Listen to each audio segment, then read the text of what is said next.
Atas nama percaya bagian 3. Oleh Dr. Samsul Ma'arif. Sejarah pengelolaan kepercayaan oleh negara.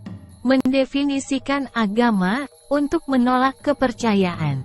Sejak kemerdekaannya, Indonesia telah mengatur agama dan kepercayaan. Keduanya pun telah menjadi perdebatan publik dan akademik sejak saat itu. Keduanya bahkan telah menjadi bagian perdebatan politik di kalangan pendiri bangsa Indonesia saat mereka merumuskan dasar atau konstitusi negara Indonesia.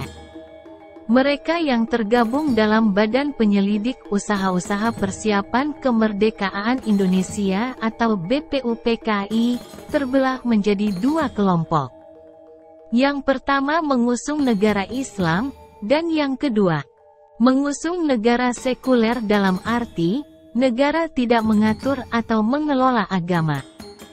Terlepas dari keterbelahan tersebut, pada tanggal 22 Juni tahun 1945, BPUPKI menghasilkan rumusan Konstitusi Negara Indonesia yang dikenal dengan Piagam Jakarta, yang kemudian dimasukkan dalam pembukaan dan pasal 29 dalam konstitusi.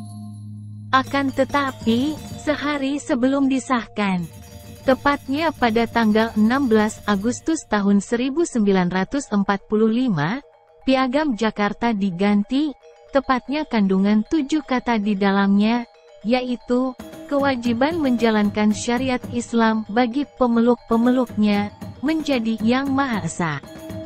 Seperti pasal 29 ayat 1 saat ini. Pertimbangannya adalah bahwa negara tidak boleh mengistimewakan atau membeda-bedakan warga negara, dan wajib melayani setiap warga secara setara. Pasal 29 ayat 2 ikut diubah, tetapi kata agama dan kepercayaan tetap disebutkan. Dengan pasal tersebut, negara wajib mengatur, mengelola, dan melayani pemeluk agama. Untuk pasal 29 ayat 2, tidak didapatkan penjelasan tentang agama apa yang akan dilayani. 6 bulan setelah konstitusi disahkan, tepatnya setelah Departemen Agama dibentuk dan didirikan pada Januari tahun 1946. Agama yang dimaksud untuk dilayani baru menjadi jelas, Islam, Kristen, dan Katolik. Hindu dan Buddha tidak diakui dan dilayani hingga belasan tahun kemudian, pada akhir 1950-an. Fakta sejarah pengakuan dan pelayanan agama-agama di atas menarik dan penting dicatat. Menurut catatan sejarah, Hindu dan Buddha diperkirakan telah datang dari India dan berkembang di Nusantara, yang kemudian menjadi Indonesia, sejak abad-abad pertama Masehi, jauh sebelum Islam, Kristen, dan Katolik.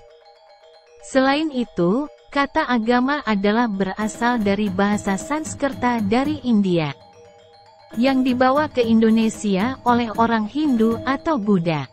Pemilik awal kata agama, dengan demikian, adalah orang Hindu atau Buddha. Berbeda dengan sejarahnya, Hindu atau Buddha awalnya tidak diakui oleh Departemen Agama Republik Indonesia. Kata agama, yang awalnya adalah miliknya, diambil alih oleh Departemen Agama. Untuk mendapatkan pengakuan, mereka harus menyesuaikan dengan makna agama yang baru, yang didefinisikan oleh Departemen Agama, yaitu, 1. Memiliki konsep Tuhan, 2. Memiliki Nabi, 3. Memiliki kitab suci, dan 4. Pengakuan komunitas internasional.